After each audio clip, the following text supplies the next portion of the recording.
entablarse ante el juez que tenga competencia para conocer de ella. Y siempre que de la exposición de los hechos el juez se aprecie que no la tiene, debe abstenerse de conocer y sin más trámite mandará que el interesado ocurra ante quien corresponda, en cuyo caso, a solicitud del interesado, se remitirán las actuaciones al tribunal o dependencia competente. Lo anterior no tiene aplicación en los casos en que es admitible la prórroga de la competencia.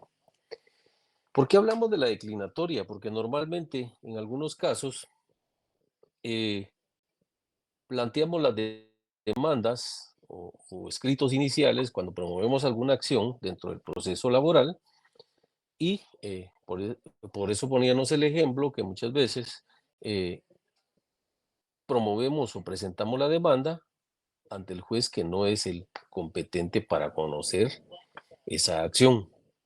Como consecuencia, el juez lo que hace es que emite una resolución y declina y le ordena a la parte interponente del escrito que acuda al órgano jurisdiccional competente, que es el que debe conocer esa materia. Explicaba yo que, por ejemplo, en el caso, poníamos el tema de la tienda McDonald's. Por ejemplo, si nos vamos, la casa matriz está acá, poniendo el caso hipotético, aquí en la ciudad capital, pero el trabajador está en Escuintla, de acuerdo a la ley, al locus regit pues ¿a dónde tendría que presentar él su pretensión? Pregunto, ¿En Escuintla? en Escuintla. ¿Con fundamento en qué? Recuérdense que todo lo que respondamos tiene que tener un fundamento legal, porque de lo contrario, entonces no estamos fundamentando la acción o la respuesta que estamos dando, ¿sí? Entonces, es bien importante que, por eso les dije yo, miren, tengan a la mano su Código Procesal del Trabajo, su Constitución Política de la República y su ley del organismo judicial. ¿Esto por qué? Esa es la única forma que tenemos de poder conocer las interioridades de cada caso, ¿verdad? Les dije, revisemos lo que es el juicio del procedimiento ordinario. Vimos los principios del procedimiento laboral, las actuaciones orales, cuando tienen obligación de levantar acta. ¿Va? ¿Qué es lo que pasa cuando existe una declinatoria o como decimos, el juez declina de conocer la determinada acción que se le presenta y ordena que el interesado acuda a donde? En el caso hipotético de la tienda de alimentos McDonald's, yo les decía, si el trabajador está en Escuintla y la casa matriz está aquí en la ciudad capital, de acuerdo a la ley, tiene que acudir al juzgado de Escuintla para iniciar su acción laboral. Si él la presentara aquí en la ciudad capital, ¿qué es lo que va a pasar? El juez va a declinar y le va a ordenar que acuda al órgano jurisdiccional competente para que conozca de ese caso. ¿Por qué? Porque es el juez de primera instancia de allá de Escuintla el que debe de conocer esa pretensión, no el de la ciudad capital, ¿verdad? ¿Por qué? Porque no podemos acudir o someter un determinado caso a un juez que no es competente, porque si no, entonces estaríamos violentando la ley. Sin embargo, la misma ley establece en qué casos se puede prorrogar la competencia. Y les mencionaba a manera de guisa en la clase anterior que es cuando no existe juzgado que pueda conocer de ese determinado asunto. Primero, por razón de la cuantía, puede ser que lo que se está pretendiendo sea un monto demasiado elevado y no se encuentre entre la competencia de un juez de paz. Entonces, como consecuencia, ese juez de paz no puede conocer de esa acción, si la acción excede, por decirle algo, de unos 10,000 quetzales. ¿Por qué? Lo que vimos en la clase anterior es de que hasta 300 quetzales el juez de paz es el que puede conocer de ese determinado asunto. Entonces, ahí es donde cabe la figura que en la ley del organismo judicial se denomina declinatoria, ¿verdad? Dice que se propone al juez un tribunal que se tiene por incompetente que se separe del negocio y remite el asunto litigioso al calificado de competente. Suele sustanciarse como excepción dilatoria y de especial pronunciamiento por el trámite de los incidentes. Normalmente, esa famosa frase de que por la vía de los incidentes, como no existe una regulación legal, aplicamos el artículo 135 de la Ley de Organismo Judicial, que toda cuestión que sobrevenga de una cuestión principal debe tramitarse por la vía de los incidentes, ¿verdad? Y ahora bien, al contrario censo, tenemos la inhibitoria. ¿Qué es la inhibitoria?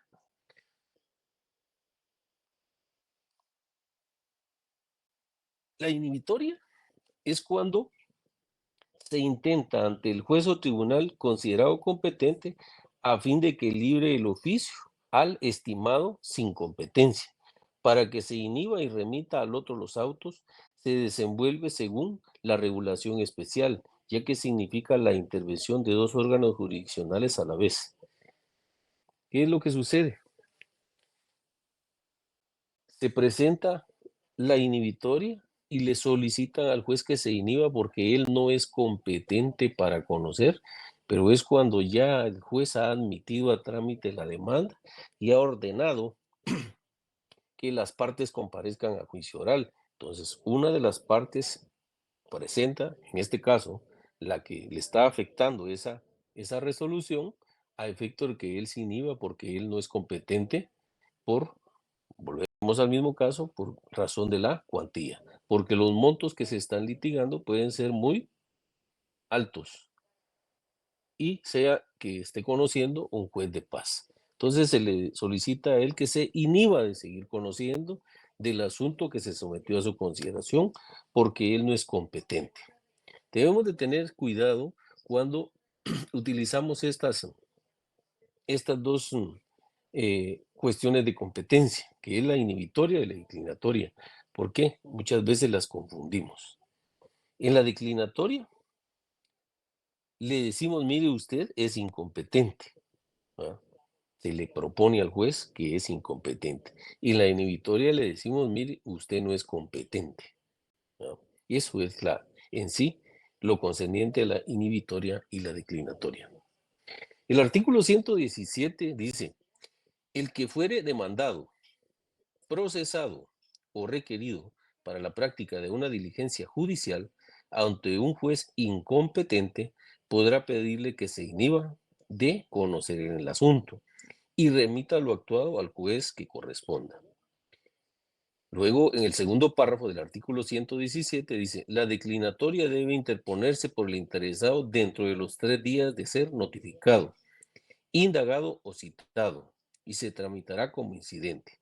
Volvemos otra vez al punto de los incidentes que regula el artículo 135 de la Ley del Organismo Judicial.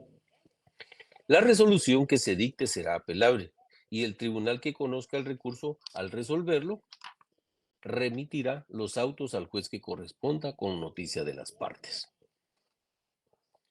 Y luego en el artículo 118 tenemos la suspensión del proceso. Ojo, no podrá continuar el trámite del asunto principal mientras no esté resuelta la competencia. ¿Por qué? Cualquier juez que continúe conociendo de esa acción puede ser sancionado e inclusive pueden iniciar un proceso en contra de él por someter a su competencia o jurisdicción el determinado caso siendo él no competente. Por eso el artículo 118 establece que no puede continuar el trámite del asunto principal mientras no esté resuelta la competencia. Y luego en el segundo párrafo del artículo 18 dice, las disposiciones de este artículo y del anterior, o sea, del 117, se aplicarán únicamente en los casos que no estén normados por leyes especiales.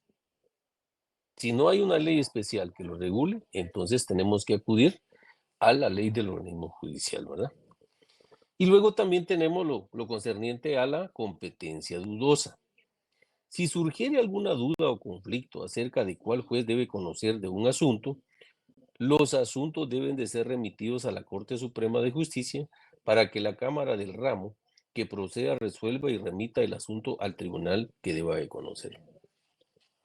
Miren, esto es normal y eso se da constantemente en la práctica forense. Muchas veces hay abogados que presentan las acciones, por ejemplo, sobre una liquidación de honorarios ante un juez de trabajo. Obvio, ellos lo están haciendo por el que el interesado no les pagó sus honorarios y entonces vienen y piensan que ese juez es el competente para conocer el tema de sus honorarios. No es cierto. El juez competente para conocer lo referente a la liquidación de sus honorarios es el juez del ramo civil, el juez de primera instancia civil. ¿Por qué? Porque la ley establece que solo en materia laboral y lo que el profesional está presentando son servicios profesionales y todo lo concerniente a eso se regula por el Código Procesal Civil y Mercantil. No podemos acudir a un juez de trabajo a reclamar prestaciones de honorarios profesionales. Entonces, no confundamos esos dos términos porque si no, lo más seguro que se va a establecer una competencia dudosa. O bien le pueden plantear una declinatoria. ¿Por qué? Porque él no es competente para conocer. Entonces, debemos de tener bien claro estos dos aspectos. Y luego, en el artículo 120, dice, prohibición de prorrogar. No pueden prorrogarse competencia el Ministerio Público ni los que ejercitan derechos ajenos, salvo los mandatarios y representantes que estuvieran legalmente facultados para hacerlo. Normalmente, cuando se otorga un mandato judicial con cláusula especial, precisamente se le otorgan estas facultades al mandatario para que en un momento determinado él pueda hacer valer esta prórroga de la competencia. Dice, pero sin embargo, dice la misma norma, dice que no puede el Ministerio Público, ni los que ejerciten derechos ajenos, salvo los mandatarios y representantes que estuvieran legalmente facultados para hacerlo. Pero para eso en el mandato debe estar la cláusula especial donde les dice que tener facultados para poder prorrogar la competencia. Si no tienen esa cláusula especial, él no puede porque tiene prohibición expresa. Y luego en el artículo 121 de la misma ley del organismo judicial tenemos el conocimiento de oficio, la cual establece que es obligación de los tribunales conocer de oficio las cuestiones de jurisdicción y competencia, bajo pena de nulidad de lo actuado, y por eso les decía, y de responsabilidad del funcionario, salvo aquellos casos en que la competencia de los jueces pueda ser prorrogado por tratarse de competencia territorial. Solo en esos casos sí se puede prorrogar la competencia, ¿no? Pero en materia territorial. Entonces, me permití leerles estos artículos para que nos quede bien claro lo concerniente a la declinatoria y la inhibitoria, ¿verdad? No los vayan a confundir. Y el trámite de ellos es por la vía de los incidentes, porque no tiene ninguna regulación especial más que en la ley del organismo judicial, ¿verdad? Vamos a dar un concepto de lo que es jurisdicción. La jurisdicción dice que es la potestad de juzgar y se manifiesta principalmente a través de la sentencia, que constituye el acto típico de la jurisdicción. ¿Quién me puede leer el artículo 203 de la Constitución Política de la República?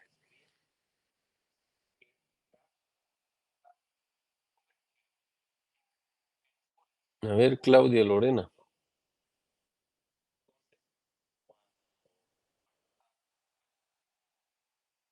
No está Claudia Lorena en la clase, por lo que veo. ¿Se lo puedo leer yo, Lick? Sí, sí, Jorge Luis, por favor, léalo. Dice independencia del organismo judicial y potestad de juzgar. La justicia se imparte de conformidad con la Constitución y las leyes de la República. Corresponde a los tribunales de justicia la potestad de juzgar y promover la ejecución de lo juzgado. Los otros organismos del Estado deberán presentar a los tribunales el auxilio que requieran para el cumplimiento. Deberán prestar, dice, no presentar. Prestar a los tribunales el auxilio que requieran para el cumplimiento de sus resoluciones.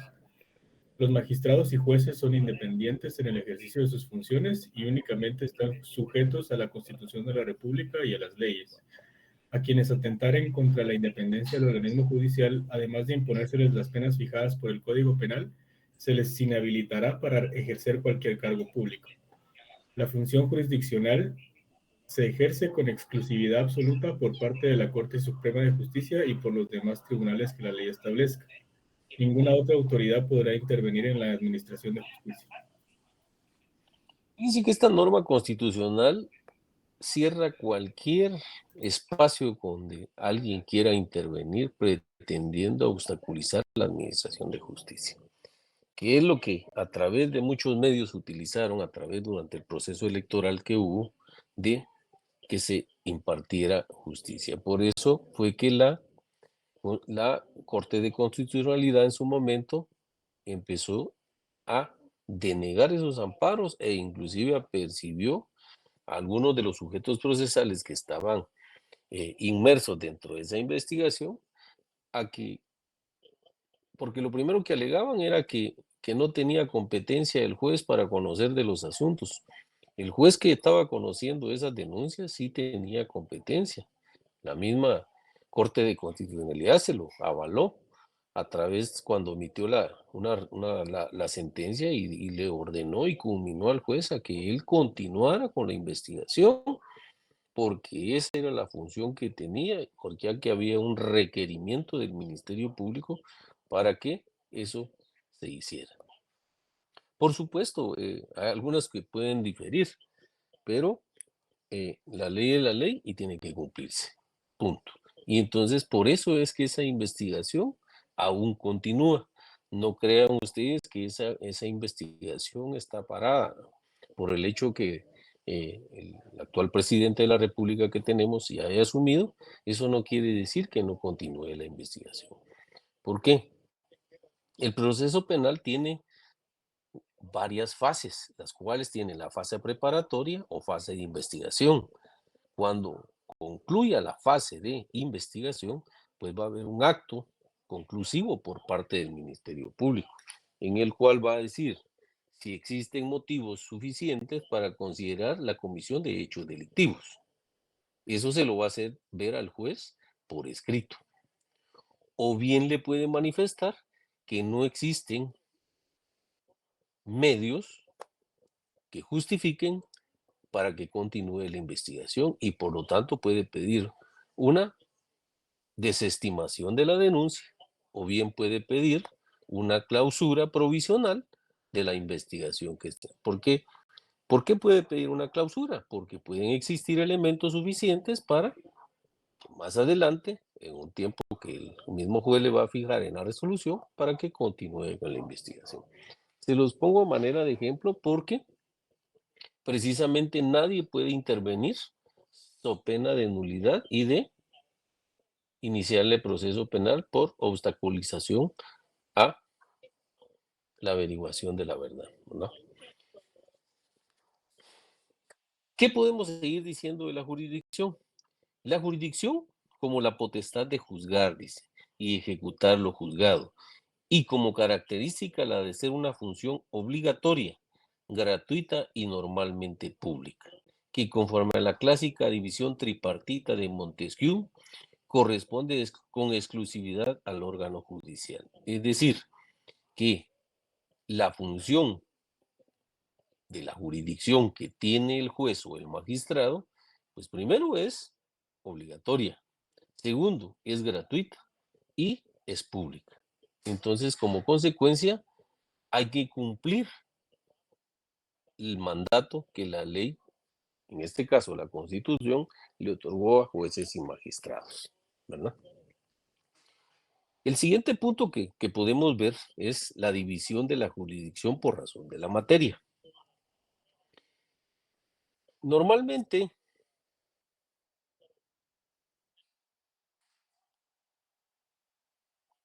podemos decir lo siguiente: hay una común o ordinaria, que es la que se ejerce en general sobre todos los negocios comunes y que ordinariamente se presentan, o la que extiende su poder a todas las personas o cosas que no están expresamente sometidas por la ley a jurisdicciones especiales. Esa es la común o ordinaria, por razón de la materia. Pero también tenemos una especial, privativa o privilegiada, supra. Es la que se ejerce con limitación a asuntos determinados o respecto de personas que por su clase, estado o profesión están sujetas a ella.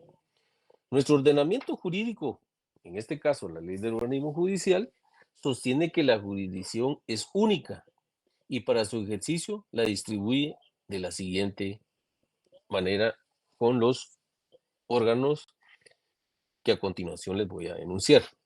Primero, la Corte Suprema de Justicia, como ente rector del organismo judicial. Segundo, las Cortes de Apelaciones. Tercero, la Magistratura Coordinadora de la Jurisdicción de Menores y de los Tribunales de Menores. También tenemos el Tribunal de lo Contencioso Administrativo. También tenemos el Tribunal de Segunda Instancia de Cuentas. También tenemos los tribunales militares. También tenemos en su orden los juzgados de primera instancia, los juzgados menores, los juzgados de paz y los demás que la ley establezca. ¿Por qué se dice los demás que la ley establezca? Porque la Corte Suprema de Justicia, a través de las diferentes cámaras que posee, que son tres, las de amparo y antejuicios, la Cámara Civil y la Cámara Penal.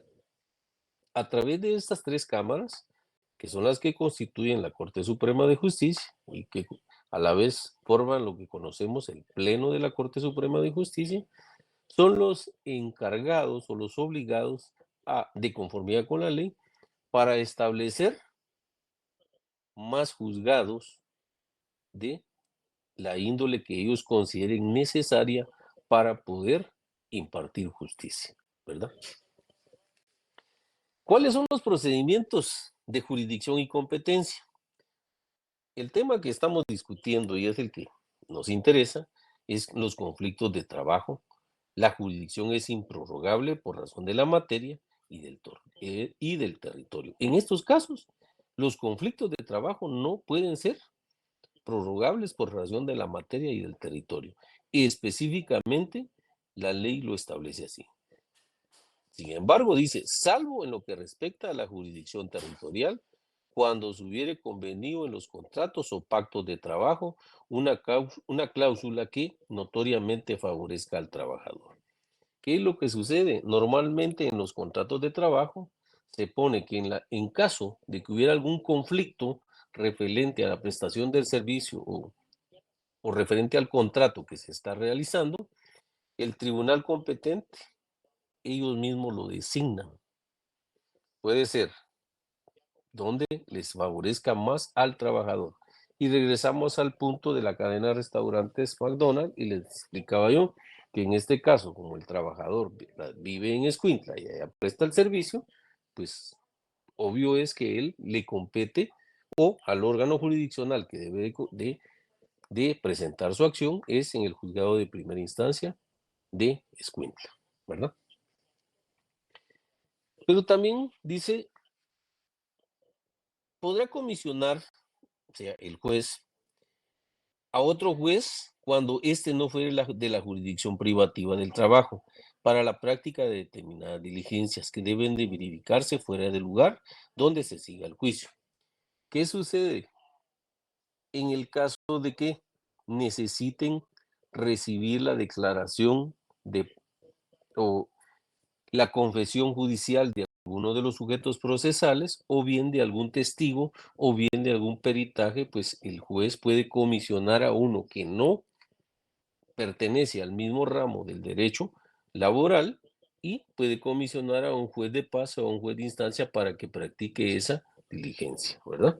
Esos son los casos en que sí se le puede otorgar esa competencia al juez que se designe de acuerdo a la práctica de la diligencia que se necesite realizar, ¿verdad?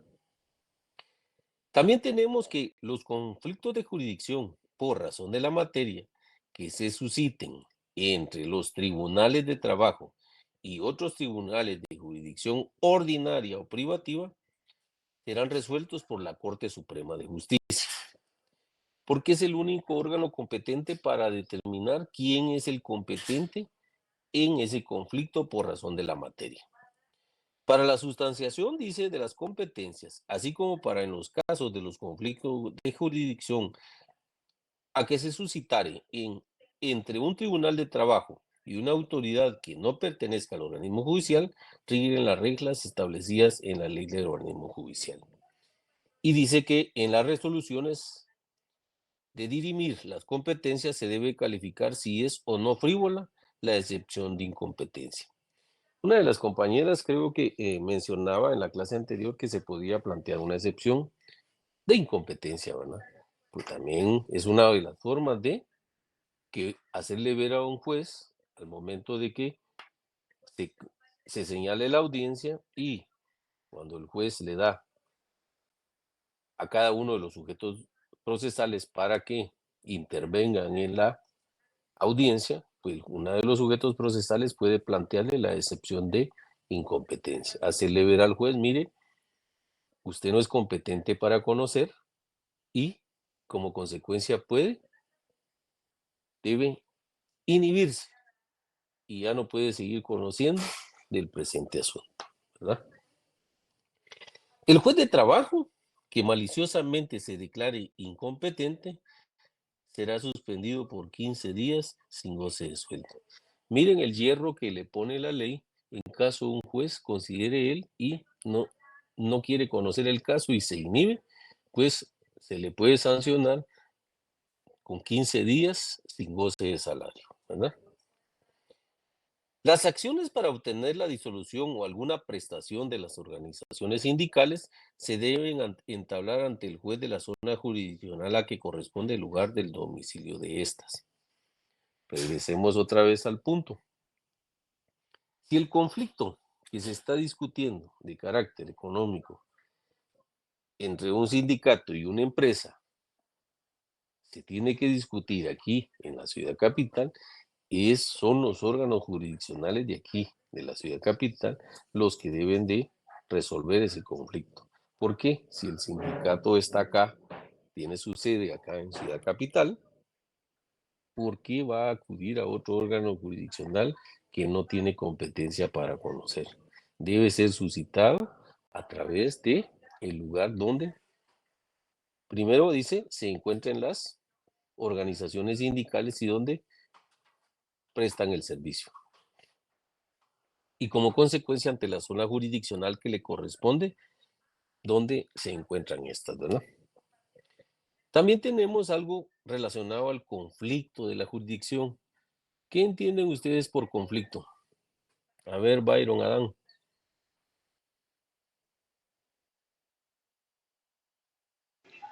Buenas Byron, noches, Adán. Rick. Hola, buenas noches. Buenas noches.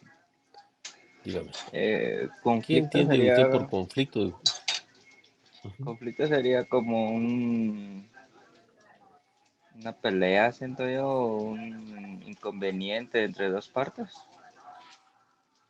Mm, No, porque estamos hablando de conflicto de jurisdicción.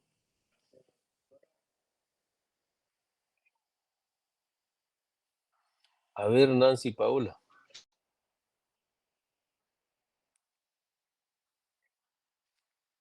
Nancy Paola, por favor. Si no, le vamos a poner ausente aquí.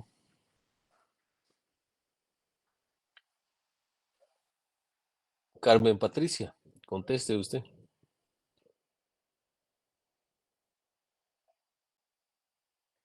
Tampoco. Francisco Javier.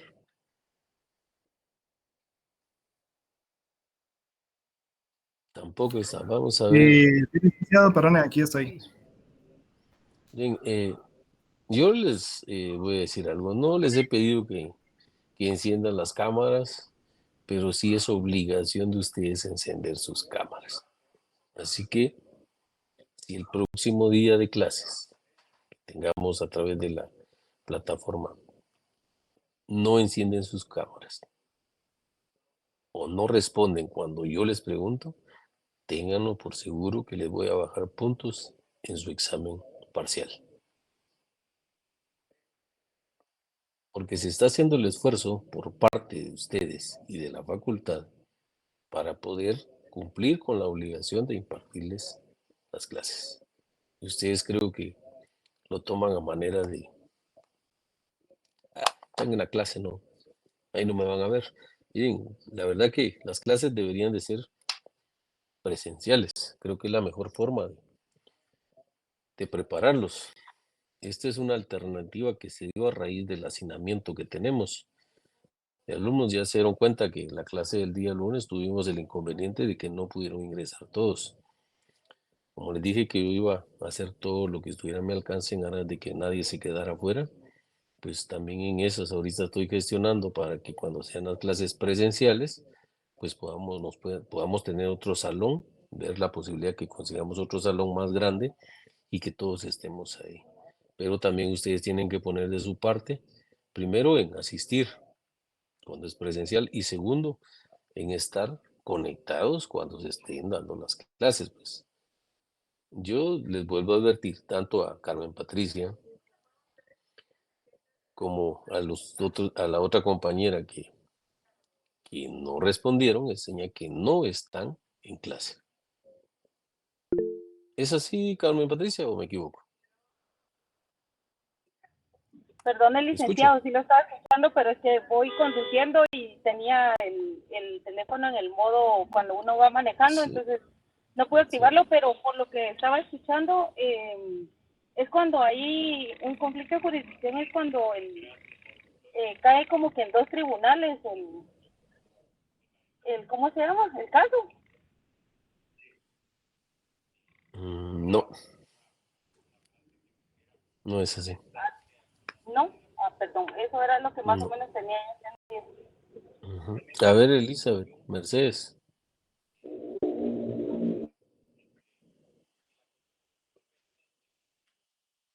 Delfina, creo que quiere. ¿Un conflicto colectivo, licenciado? Podría ser uno de ellos. Bueno, el conflicto de jurisdicción tiene lugar cuando un órgano jurisdiccional, o sea, un tribunal y una autoridad administrativa discuten a quién de ellos corresponde conocer sobre un determinado asunto, ¿verdad? ¿Qué es lo que sucede? Muchas veces la autoridad administrativa, en este caso puede ser la inspección de trabajo, que ellos digan que son los competentes para conocer el asunto. Y existe un órgano jurisdiccional, es el que tiene que resolver los asuntos, ¿verdad? Eso es un conflicto de jurisdicción. Pero también se dan los conflictos de competencia. Y es la que se suscita cuando dos tribunales, ahí sí le puedo decir que es cuando dos tribunales pretenden el conocimiento de un determinado asunto. Es decir, que los dos órganos jurisdiccionales consideran que ellos son competentes para conocer el asunto. Entonces alguien tiene que resolver esa litis o ese conflicto que se da entre ellos. Y el órgano competente, ¿quién es para resolverlo? A ver, Ruth Yesenia. Buenas noches, licenciado. ¿Quiénes son los Bueno, competentes, según indicado? para resolver ese conflicto de competencia.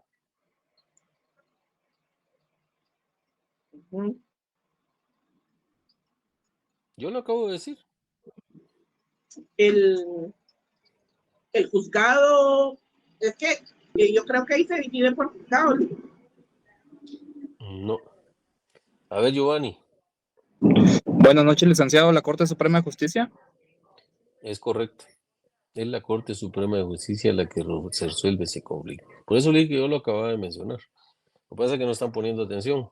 Ya casi se nos está durmiendo, ¿no? Bueno, el siguiente punto que vamos a ver, la clasificación de los procesos laborales. ¿Cómo se clasifican los procesos laborales? Primero tenemos el ordinario individual. ¿Y cuál es la naturaleza jurídica de este ordinario individual? ¿Qué es el juicio ordinario de trabajo? Que está regulado en nuestro código. Es un típico proceso de cognición o de conocimiento. José Manuel quería preguntar algo. Sí, licenciado, perdón, solo me quedó una duda en el conflicto de jurisdicción.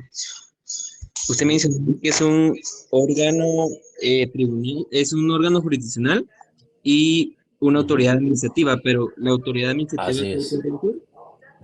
como un ejemplo. Puede ser la inspección de trabajo o puede Gracias. ser el Ministerio de Trabajo. Por eso les dije, esas son las diferencias que se dan entre conflicto de jurisdicción y conflicto de competencia. ¿Quiénes lo resuelven? Es un órgano distinto, ¿verdad? Muchas gracias, licenciado. Continuando. Bueno, que el juicio de trabajo regulado en nuestro Código de Trabajo, que está en el artículo 321, ¿verdad? 321, el procedimiento en todos los juicios de trabajo dice que es oral, es el juicio ordinario laboral que conocemos. Es un típico proceso, dice, de cognición o de conocimiento. Cognición quiere decir conocimiento, ya que tiende a declarar el derecho previa fase de conocimiento de los diversos tipos de procesos que comprende el juicio de conocimiento, entendiendo que en el juicio ordinario laboral se dan preferentemente los procesos de condena y los procesos meramente declarativos. La gran mayoría de procesos los constituyen los de condena y en muy pocos casos se dan los procesos constitutivos y declarativos.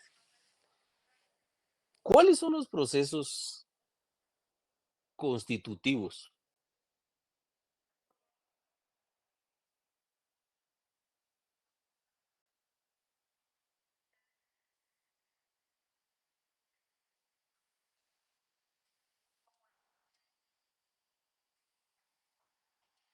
A ver, Ricardo, Alejandro.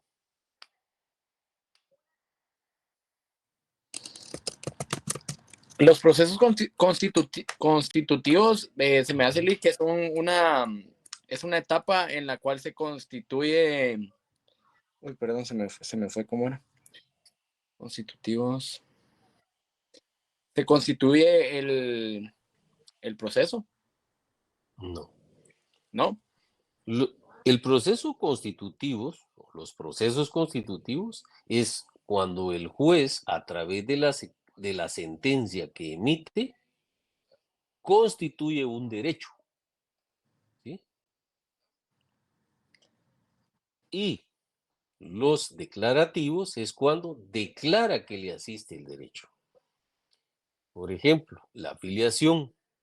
¿Sí? ¿Qué sucede con el proceso de filiación? El juicio ordinario de filiación. En ese proceso de ordinario de filiación, lo que sucede es que el juez de familia declara hijo a la persona que le está atribuyendo la paternidad. Le declara el juez. ¿Sí? Por ejemplo, si una persona demanda a un hombre, en este caso una fémina, demanda la paternidad y filiación a un hombre porque considera que él es el padre biológico del menor, pues el juez en la sentencia va a declarar que él es se le reconoce como el papá, siempre y cuando lo pruebe en el proceso. Si no, lo más seguro es que le va a declarar que no ha lugar a ese reconocimiento. Por eso se llama declarativo. Sí, Ruth. Perdone, yo entiendo, ¿verdad? Que cuando dice que constituye es como que está reconfirmando una sentencia en un ejemplo, ¿verdad? En un divorcio, él está diciendo que es disuelto,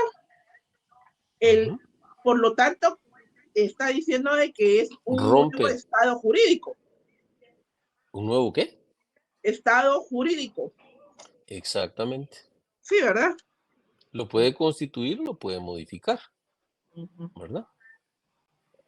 Y en el caso el que yo les explicaba, el declarativo, que es donde el juez declara, o por ejemplo, en las herencias de los procesos intestados, declara herederos avintestados a fulano de tal, del causante fulano de tal, ¿verdad?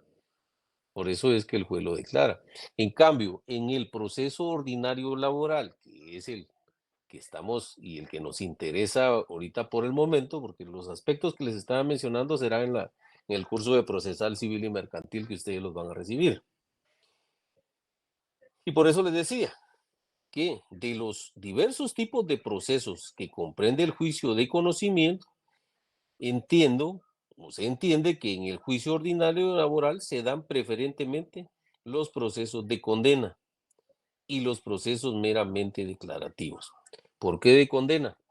Porque el juez en la sentencia que emite condena a la parte patronal a que le pague sus prestaciones laborales y declara,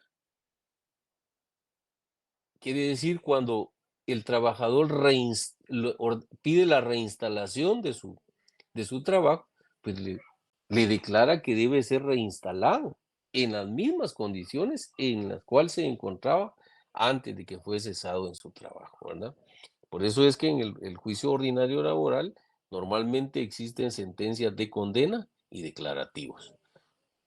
Por ejemplo, que al trabajador, al momento de que lo cesaron en su trabajo, pues no le pagaron ciertas prestaciones, ¿verdad? Llámese aguinaldo, llámese sus vacaciones, pues el juez declara que le asiste el derecho a que se le paguen esas vacaciones y ese aguinaldo, ¿verdad? Y como consecuencia lo condena también a que le pague la indemnización de acuerdo al monto de lo que él devengaba, ¿verdad?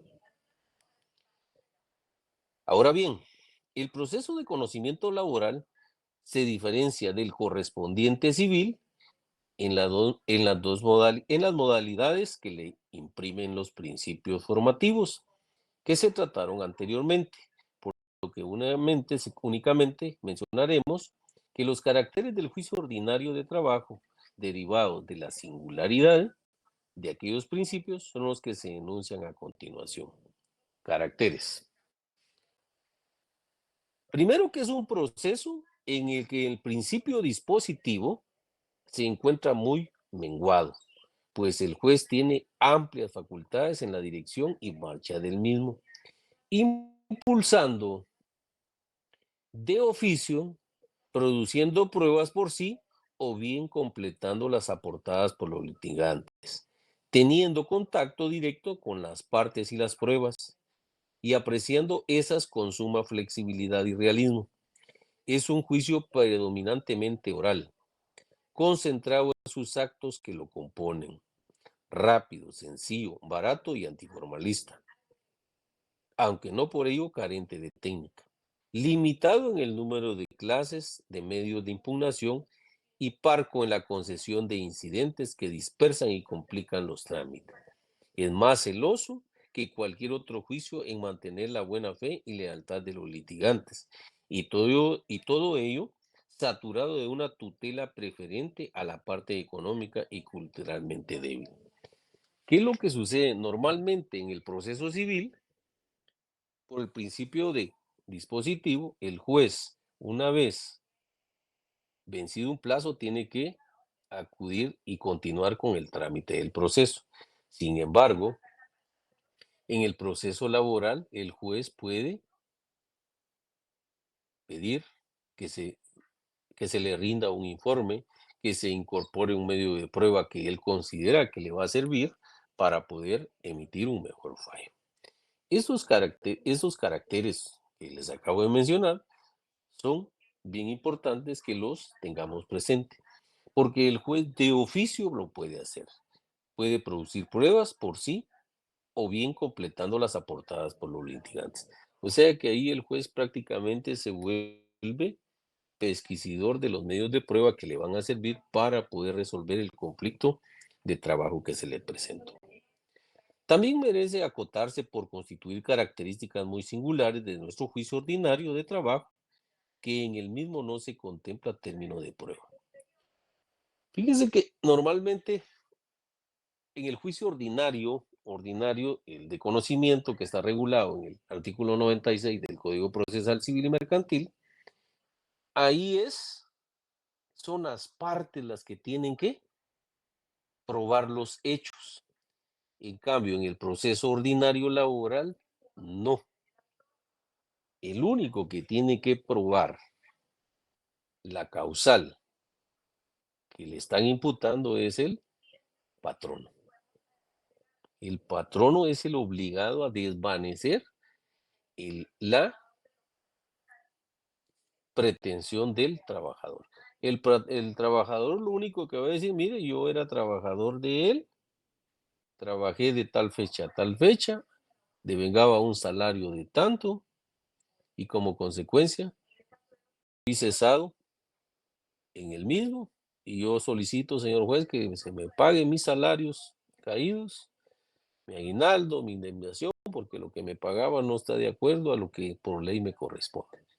Entonces el juez tiene que establecer con los medios de prueba que le aporten o que él de oficio pueda obtener, y el patrono tiene que probar que esa relación cesó o cesó al trabajador por alguna causa justificada, y debe probar que él le ha pagado sus salarios de conformidad con la ley, sus vacaciones, sus aguinaldos, etc. O sea, esos aspectos, por eso es que en el derecho del trabajo, el trabajador es el protegido, es el que es tutelado. ¿Para qué? El patrono pruebe que la causal por la cual lo despidió es justa y como consecuencia no merece que continúe trabajando con él, ¿verdad? Esas son las características que debemos de tener bien claras, y normalmente en el proceso ordinario laboral el juez advierte a las partes para que el día de la audiencia que él señale se hagan acompañar con sus respectivos medios de prueba, ¿sí? Bajo apercibimiento de que si no comparece, la parte que no comparezca será declarado rebelde, sin más citarle ni oírle. Entonces, todos debemos, cuando comparezcamos ante un juez laboral, de llevar todos nuestros medios de prueba o bien ofrecerlos e indicar en dónde se encuentran si por alguna causa el patrono no los tiene o bien el trabajador tampoco los puede tener a su mano, solo tiene que indicar dónde se encuentran para que él pueda a la vez solicitar que se pidan. Por eso es que el juez puede hacer esa pesquisa de oficio, ¿verdad? Pero también tenemos dentro de la clasificación de los procesos laborales el colectivo jurídico. ¿Y qué es el colectivo jurídico? Antes de definir lo que es un proceso colectivo jurídico, es necesario dar definiciones de lo que son la causa o motivo de dicho proceso, que son los conflictos jurídicos. ¿Qué son los conflictos jurídicos? Son disensiones, controversias, antagonismos, pugnas o litigios que se suscitan entre empleadores y trabajadores y son resultantes de la relación de trabajo subordinado o derivados de disposiciones legales o convencionales. ¿Qué persiguen los conflictos jurídicos?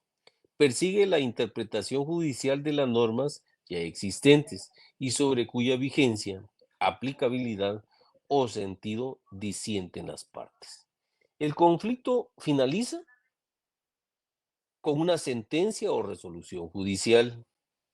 mediante la cual se pone punto final a la disputa aplicando la norma basándose en los principios generales que inspira el derecho del trabajo.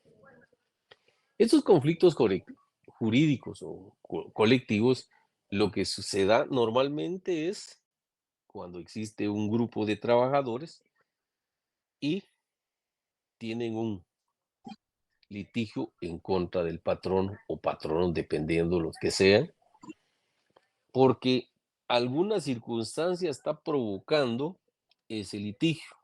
Y yo les ponía el otro día de ejemplo, les decía, supongamos que el trabajador estaba acostumbrado a entrar a las 8 de la mañana y salía a las 4 de la tarde, un horario ordinario. Sin embargo, de la noche a la mañana, el patrono mandó una circular a todos diciéndoles que a partir del día lunes siguiente, el horario iba a ser de 7 de la mañana a 5 de la tarde. Si se dan cuenta, les está poniendo 2 horas adicionales a la jornada ordinaria que normalmente tenían los trabajadores, ¿verdad? Entonces, eso puede originar un conflicto de trabajadores con la empresa. Y es lo que conocemos con el colectivo jurídico o los conflictos que se dan entre trabajadores y patronos, ¿verdad? El proceso colectivo es aquel conjunto de pasos o actos que deben de llevarse a cabo para la solución de conflictos o controversias que se suscitan entre patronos y trabajadores, resultantes de interpretación o aplicación de reglas, pactos o convenios preestablecidos o a la violación de los mismos. Por eso les ponía ese horario de 8 a 4. Esa es una jornada ordinaria, pero si el patrono les dice, ahora empiezan a trabajar a partir de las 7 de la mañana a las 5 de la tarde, entonces les está agregando 2 horas de trabajo y prácticamente está violentando los acuerdos que inicialmente habían acordado.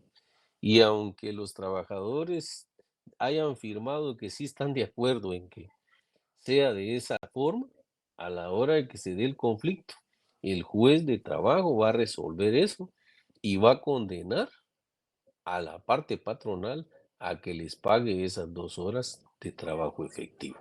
¿Por qué? Porque esto va en contra de los principios generales del derecho del trabajador. ¿Por qué? Porque está violentando el derecho que el trabajador tenía inicialmente. Superarlo si puede. ¿En qué sentido se pueden superar? Ya no van a salir a las 4 de la tarde. De 8 a 4 ya no, ahora van a salir a las 3:30. ¿Por qué?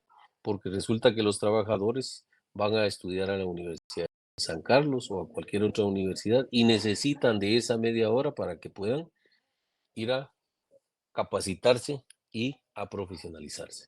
O sea, eso sí es favorable al trabajador, pero no lo pueden obligar a que trabaje más de la jornada ordinaria, ¿verdad?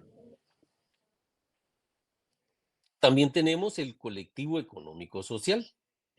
El conflicto económico-social dice que son las controversias sobre nuevas condiciones de trabajo. Estas se refieren a los intereses directamente afectados en los conflictos y especialmente del tipo de interés de categoría, cuya tutela depende de la asociación de categoría del sindicato. El proceso colectivo económico-social es aquel que tiene por objeto fijar o establecer nuevas condiciones de trabajo de orden económico a través de la modificación del sistema normativo vigente o de la creación de uno nuevo. Estos famosos procesos colectivos lo que conlleva es que a través del diálogo, de las diversas reuniones que puedan tener tanto trabajadores como patronos, pues se pongan de acuerdo y el caso que les ponía a manera de guisa es si el horario de trabajo está de 8 a 4 de la tarde, pues a través del pacto colectivo de condiciones de trabajo, pues le va a dar el trabajador o va a ganar el trabajador media hora adicional para que se pueda ir a capacitar e ir a estudiar, ¿verdad? Esas son las clases de arreglos que se puedan llegar a través de los procesos colectivos económicos sociales. ¿Qué diferencia existe entre un proceso colectivo jurídico y un económico social? Ojo, el proceso jurídico cuyo objeto o motivación es un conflicto de derecho y un económico social cuya razón es un conflicto de interés. O sea que es que en el proceso colectivo jurídico se discute sobre la existencia, inexistencia, aplicación o interpretación o violación de una norma jurídica. Es decir, que en el proceso colectivo jurídico se pueden dar estos aspectos: que ya exista o que no exista la aplicación o interpretación de una norma jurídica vigente, ¿verdad? Mientras que en el proceso colectivo económico-social se discute en la mayoría de los casos una reivindicación de carácter social o económico y por la cual se intenta modificar la normativa existente o crear una nueva. Es decir, si volvemos al mismo ejemplo de los trabajadores, pues nos vamos a encontrar con que esa media hora que yo les mencionaba, que les está dando adicionalmente el patrono, pues esa es una mejora que ellos van a obtener dentro de su conflicto colectivo de trabajo, ¿verdad? Y entonces, como consecuencia, hay que superarlo porque está mejorando las condiciones de trabajo.